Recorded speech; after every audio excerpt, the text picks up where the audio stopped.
Dear all, welcome to my channel. चलिए आज का वीडियो स्टार्ट करते हैं। टॉपिक है striking and stripping of formwork. Formwork it is a term used for the purpose of making a temporary mould in which concrete is poured and formed. Formwork के बारे में हम लोग पिछले वीडियो में डिस्कशन किए थे कि एक टेम्पररी मोल्ड कैसे बनाते हैं हम, कॉलम का हो या स्लैब का हो, फुटिंग का हो, different type of structures are there. तो किस तरह से हम लोग उसका फॉर्मवर्क को बनाते हैं और उसे कंक्रीट करते हैं, वो टेम्पररी मोल्ड की हम लोग फॉर्मवर्क बनाते हैं बोलते हैं। ठीक है, अभी चलते हैं striking off formwork. The formwork removal process is after the concrete is casted and increase the adequate strength is called striking of formwork। तो हम लोगों ने एक फॉर्मवर्क बनाया, उसको कंक्रीट भी किया। जब वो स्ट्रक्चर बनाया वो कुछ एक एडिक्वेट स्ट्रेंथ जितना रिक्वायर्ड है, वो रिक्वायर्ड क्यों है? क्योंकि स्ट्रक्चर को डिसेटरिंग या फिर रिमूवल करने के टाइम फॉर्मवर्क को टूटे ना, वो क्रैक नहीं आए, कुछ एडजस्ट ना खराब हो जाए। तो उसी जो प्रोसेस है फॉर्मवर्क रिमूवल को हम लोग स्ट्राइकिंग बोलते हैं। ठीक है, अब देखते हैं IS 456 क्या बोलता है। As per IS 456 2000, forms shall not be released until the concrete has achieved a strength of at least twice the stress to which the concrete may be subjected at the time of removal of formwork। ठीक है, तो क्या कह रहा है, जो हम लोग शटरिंग को या फिर फॉर्मवर्क को या सेंटरिंग को, जिसको भी हम लोग रिमूवल करने के टाइम पे जितना हम उसके ऊपर स्ट्राइक कर रहे हैं, कितना लोड दे रहे हैं, स्ट्रेस दे रहे हैं, उस स्ट्रेस का एटलीस्ट ट्वाइस वो स्ट्रक्चर गेन करना चाहिए उस प्रोसेस चालू करने से पहले। अदरवाइज क्या होगा कि हम लोग इसको स्ट्रेस करेंगे तो वो टूट जाए। तो ये IS 456 क्लियरली लिखा हुआ है उसमें कि हम लोग उस स्ट्रक्चर में उसका डबल स्ट्रेस लेने का कैपेसिटी होना चाहिए, तब जाके हम लोग उस प्रोसेस को चालू कर पाएंगे। ठीक है, ये हो गया हमारा स्ट्राइकिंग।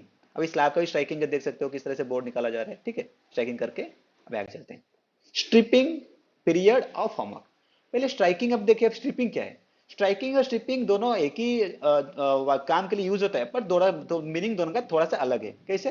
एक सपोज करो एक कॉलम का शटरिंग किया हुआ है, वो बोर्ड हमने निकाल रहे हैं। तो निकालने के टाइम उसको जोर से मारेंगे, स्ट्राइक दो हाथों में मारेंगे या फिर उसको करेंगे, तो जो हमको प्रेशर दे रहे हैं, स्ट्रेस दे रहे हैं, उसको स्ट्राइक उसके ऊपर जनरेट होता है, स्ट्राइक करते हैं ना, वो स्ट्राइकिंग है। बट स्ट्रिपिंग क्या है फिर?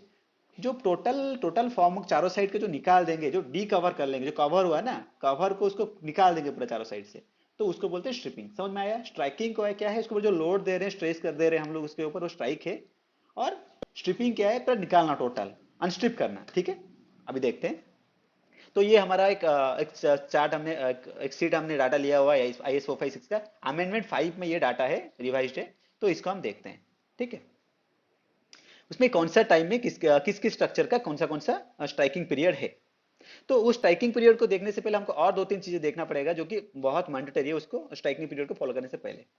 The strength shall be the guiding factor for the removal of formwork. हमने देखा, अगर स्ट्रेंथ बराबर से नहीं आएगा तो फॉर्मवर्क टूटे, फॉर्मवर्क निकालेंगे तो स्ट्रक्चर टूट जाएगा, या फिर इंटरनल इनविजिबल क्रैक्स भी आ सकता है, दिखेगा नहीं लेकिन अंदर से क्रैक रहेगा, स्ट्रक्चर फेल हो रहेगा। तो वो एक गाइडिंग फैक्टर है स्ट्रेंथ। ओके, नेक्स्ट वन क्या है? Concrete cube testing is done to ensure the following minimum strength is achieved. हाँ, एक क्यूब का जो स्ट्रेंथ है उसके हम लोग टेस्टिंग करना है, ताकि हमको पता चले कि हाँ हमारा जो स्ट्रक्चर है उतना स्ट्रेंथ तो अचीव कर रहा है, वो टाइम के साथ में स्ट्रेंथ भी गेन हो रहा है कि नहीं, हम क्यूब से चेक कर सकते हैं। अब ये देखिए, ये भी हमने वही IS 456 से लिया हुआ है अमेंडमेंट से। देखिए 3 डेज में कितना मिनिमम परसेंटेज आना चाहिए। अगर हमारा M25 ग्रेड या फिर M45 ग्रेड का है, तो उसका अकॉर्डिंगली कितना परसेंटेज हमको स्ट्रेंथ गेन करना है 3 डेज में। 45 डेज 45%। ठीक है, इन 7 डेज कितना होना चाहिए? 60%। एंड 14 डेज में हमको 85% का स्ट्रेंथ अचीव होना चाहिए, जो कि IS को स्पेसिफाई कर रहा है। ठीक है, ये स्ट्रेंथ हमको मिलना चाहिए। तो ताकि हम लोग ये स्ट्रेंथ मिल जाए तो हम साइड पे इसको भी हम स्ट्राइकिंग और स्ट्रिपिंग का प्रोसेस चालू कर सकते हैं। और एक सबसे बड़ा मेजर फैक्टर क्या? टेम्परेचर। जो भी एरिया में हम लोग ये काम कर रहे हैं वहां का एम्बिएंट टेम्परेचर 15 डिग्री से कम नहीं होना चाहिए। ये सबसे बड़ा बड़ा फैक्टर है टेम्परेचर का। ओके, अब आते हैं हम लोग कितना डे क्या हम फॉलो करेंगे स्ट्राइकिंग के लिए। ठीक है, उसका पीरियड देखते हैं। फर्स्ट पॉइंट है vertical formwork to column, wall and beams. तो उसका क्या है? अगर हम ओपीसी यूज कर रहे हैं, जनरल ओपीसी यूज कर रहे हैं, तो उसमें हम लोग का टाइमिंग रहेगा 16 आवर से 24 आवर। तो 16 आवर मिनिमम रहना चाहिए और 24 आवर मैक्सिमम रहना चाहिए। और मिनरल मिक्सर वगैरह रहेगा, वो भी कंक्रीट में, वो भी हम उसी टाइम को फॉलो कर सकते हैं, कोई प्रॉब्लम नहीं, दोनों में हमारे यहाँ सेम है 16 to 24 आवर। ठीक है, लेकिन जब हम लोग आ जा रहे हैं फॉर्मवर्क स्लैब के लिए, उसमें चेंज हो जाएगा और सीमेंट का बेसिस पे। ठीक है, देखिए soffit formwork to slab props to be refixed immediately after the removal of formwork। पहले सॉफिट फॉर्मवर्क का स्लैब का निकालने के लिए, स्लैब का फॉर्मवर्क निकालने के लिए, सॉफिट में बॉटम है ना स्लैब का, वो जो सॉफिट है, तो उसको निकालने के लिए कितना डे फॉलो करने पहले देखते हैं। अगर मिनिमम ओपीसी यूज कर रहे हैं हम लोग 3 डेज में निकाल देंगे। और for concrete made using the cement other than OPC और using minerals admixture like flyers slags वो सब जो यूज करेंगे तो उसके लिए मिनिमम 7 डेज हमको रखना पड़ेगा। ठीक है, 7 डेज के बाद हम लोग सॉफिट को निकाल सकते हैं, सर्टिंग निकाल सकते हैं। पर उसके बाद खाली निकालने के बाद हम क्या करना पड़ेगा, वो मेन चीज है। Props to be refixed immediately after the removal of the formwork. और नेक्स्ट पेज में इसका फोटो है, उसको देखेंगे हम। प्रॉप्स किस तरह से हम लोग उसको रिफिक्स करना है, सडनली करना पड़ेगा। समझ में आ रहा है? ये वाला हमारा मेजर पॉइंट है। हम लोग फॉर्मवर्क को निकाल देंगे, बॉटम सॉफिट का जो स्लैब का है निकाल देंगे, लेकिन उसको रिफिक्स करेंगे उसका जो हमारा प्रॉप्स वो क्यों करेंगे उसको भी आगे हम देखेंगे। ठीक है, अभी देखते हैं soffit formwork to beam. Beam का कितना है, क्या है वो देखते हैं। बीम का भी सेम है। अभी हम लोग का ऑफिस के लिए 7 डेज आएगा और बाकी मिनरल मिक्सर वगैरह रहेगा सीमेंट में तो 10 डेज रहेगा। ठीक है, ये स्लैब का हो गया और बीम का हो गया। अब देखते हैं उसका एक क्राइटेरिया है, कितना लंबा स्पैन के लिए हमको कितना दिन फॉलो करना पड़ेगा। प्रॉप्स टू स्लैब, ठीक है, स्पैनिंग अप टू 4.5 मीटर। अगर हमारा जो बीम का स्लैब का स्पैन है अगर 4.5 मीटर है तो हम उसमें प्रॉप्स कितने दिन लगाएंगे। हमने बोला अभी डिफिक्स करेंगे प्रॉप्स, वो कितने दिन करेंगे, तो मिनिमम 7 डेज तक रखना पड़ेगा अगर 4.5 मीटर उसका स्पैन है तो। ठीक है, अगर उसी 4.5 मीटर स्पैन रहेगा और सीमेंट रहेगा जो कंक्रीट में अगर मिनरल मिक्सर वगैरह रहेगा तो 10 डेज हो जाएगा। ठीक है, वैसे ही स्पैनिंग ओवर 4.5 मीटर, अगर 4.5 मीटर से ज्यादा रहेगा स्पैन, स्पैन मतलब एक कॉलम टू दूसरा कॉलम जो स्पैन बोलते हैं ना उसको, तो वो जो जिसके ऊपर कॉलम टू कॉलम हो या फिर बीम टू बीम हो, जहां जिसके ऊपर वो बीम रेस्ट करता है, स्लैब रेस्ट करता है, वो स्पैन। ठीक है, तो उसका अगर 4.5 मीटर से ज्यादा रहेगा तो 14 डेज ओपीसी के लिए और बाकी अदर कंक्रीट के लिए उसमें वो भी 14 डेज ही है। ठीक है, हमारा अगर 4.5 मीटर ज्यादा रहेगा दोनों के लिए सेम है। ओके, आगे चलते हैं। Props to beam and arches, उसमें उसमें हम लोग प्रॉप्स कितना दिन देकर रखेंगे, वो भी तो उसमें भी तो प्रॉप्स लगाएंगे ना कि हम लोग फॉर्म वर्क निकालते हैं तुरंत हम लोग को रिफिक्स करना पड़ेगा। ठीक है, वो कितने दिन का है। स्पैनिंग अप टू 6 मीटर, वो क्या रहेगा, 14 डेज रहेगा ओपीसी के लिए और सेम रहेगा फ्लायर्स वगैरह एडमिशन वगैरह रहेगा तो भी वो 14 डेज ही रहेगा, उसमें कोई चेंजेस नहीं है।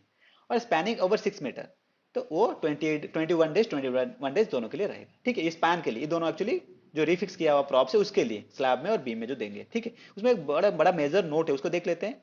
Almost care shall be taken to provide the props, वो जरूरी है। और the props shall be provided immediately after stripping each shuttering panel and not after the stripping of all panel. हम लोग क्या सोचेंगे कि चलो एक ही बार पूरा का पूरा स्लैब का है, पूरा का पूरा बीम का हम लोग डीशटरिंग कर लिए पूरा टोटल एरिया का करके उसके बाद उसको रीप्रॉपिंग करेंगे या फिर नीचे से जैक देंगे, वो नहीं करना है हमको। साथ साथ में एक बोर्ड निकाला, तुरंत हमने एक जैक लगाया, एक बोर्ड निकाला, एक प्रॉप्स लगाया, तो ऐसे इसको भी फोटो को देखिए।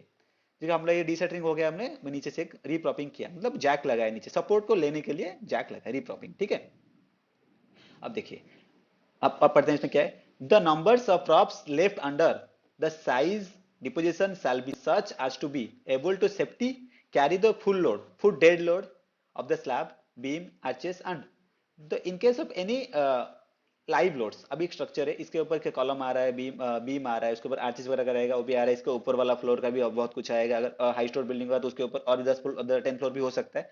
तो सभी का जो लोड है डेड लोड इसके ऊपर आएगा। और उसके बाद हम उसके ऊपर कुछ कंस्ट्रक्शन कर रहे हैं, जैसे कि हम लोग स्टील वगैरह स्टॉक करके रखे, सेटरिंग मेटेरियल स्टॉक करके रखे, सीमेंट वगैरह एग्रीगेट या फिर कुछ हम लोग ब्लॉक्स वगैरह रखे, वो सब इसके ऊपर रख सकते हैं क्योंकि कंस्ट्रक्शन पर्पस के लिए यूज होता है। वो तो लाइव लोड है, हम लोग उसको निकाल देंगे बाद में। तो वो सब का लोड को एज्यूम करके कितना लोड हम दे रहे हैं उसी के अकॉर्डिंगली हमको यहाँ पे नंबर्स ऑफ प्रॉप्स या जैक्स हम लोग देखना पड़ेगा। ऐसे नहीं कि पूरा स्लैब में हम लोग 2 लगा दिया या फिर जरूरत नहीं होगा हमने 50 फालतू में लगाया, तो हमारा वेस्टेज भी कंट्रोल होकर कितना रिक्वायरमेंट है उतना हिसाब से हम लोग ये तीनों चीजों को एज्यूम करके लगाना है नंबर्स ऑफ प्रॉप्स। ओके, आगे देखते हैं। Where the shape of element is such that the formwork has re-entrant angle। re-entrant angle क्या होता है, कोई भी स्ट्रक्चर होता है ना, एक दो प्लेन के साथ एंगल बना के रुका हो। एक एग्जांपल दे सकते हो, ये हॉरिजॉन्टल प्लेन है और एक हमारा वर्टिकल प्लेन है, उसके साथ एंगल बना के रखा है। देखो ये सेटरिंग सेटिंग को ध्यान से देखो, ये वर्टिकल नहीं है, ये इंक्लाइंड है, तो उसी को बोलते हैं वो री-एंट्रेंट एंगल। वैसा कुछ फॉर्मवर्क रहेगा तो उसको हमको इमीडिएटली रिमूव करना पड़ेगा, अदरवाइज क्या होगा ना, उसके अंदर एक रेजिस्टेंस फोर्स इंप्रूव क्या बोलते हैं, एक मतलब एक पकड़ के रखेगा, उसको निकलेगा नहीं वो। ठीक है, रेजिस्टेंस बन के रखेगा, उसको पढ़ लेते हैं प्लीज में। The formwork shall be removed as soon as possible after the concrete has set to avoid shrinkage cracking occurring due to the restraint imposed।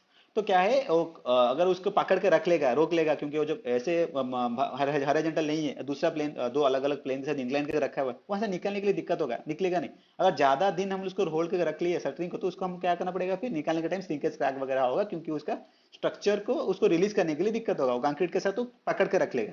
तो वो सब चीजें हमको ध्यान रखना है और हमको सडनली इसको हमको रिमूव करना है। ठीक है, तो अभी ये हमारा शटरिंग रिमूवल और किस तरह से प्रॉप जैक लगाएंगे उसको हमने देखे। तो आप लोगों को मेरा वीडियो कैसे लगा आप लोग मुझे जरूर कमेंट में बताइए। अगर कुछ भी डाउट है तो मुझे पूछ सकते हैं, और ये वीडियो आप अपने दोस्तों के साथ ज्यादा से ज्यादा शेयर करें ताकि हम लोग सब लोग मिलकर अपना नॉलेज को इंप्रूव कर सकें। और अगर अच्छा लगा है तो प्लीज वीडियो को डेफिनेटली लाइक और शेयर करिए, सब्सक्राइब करिए। थैंक यू वेरी मच, मिलते हैं नेक्स्ट वीडियो में। बाय।